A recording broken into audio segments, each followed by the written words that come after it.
গত পরশুদিন যে আমার বোনের গায়ে তুই হাত দিছিলি, মনে নাই? তোমার হাতটা শুধু দাও, একবার তোমাকে। কি রে মান, তুই কি করছিস? তুই আমার বোনের গায়ে হাত দিছিস কেন? ভাইয়া কে হাত ছাড়। দিছে তোর বোনের গায়ে? এটা তোর বোন তো কি?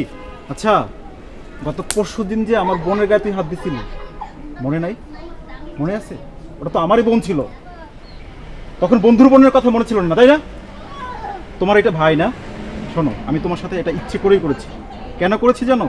গত পরশুদিন আমার বোন যখন স্কুল দিয়ে যাচ্ছিল, ও আমার বোনকে টিস করেছে।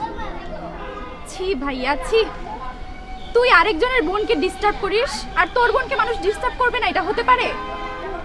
ছি ভাইয়া ছি, তোকে আমার ভাই বলতেও লজ্জা করে। ছি। আরে শোন, শোন, সবসময় প্রকৃতি থেকে শিক্ষা নিতে হয়। তোর ঘরেও বোন আছে, আমার ঘরেও বোন আছে। আমি তোর সাথে শুধু এইটা তোকে বোঝানোর জন্যই এই ব্যবহারটা করেছি। দেখ মান, আমার ভুল হয়ে গেছে, মাফ করে দিস। নিজের ভুলটা যদি নিজে বুঝতে পারো তাহলেই হলো। আমার এখানে মাপ করার কিছুই নেই।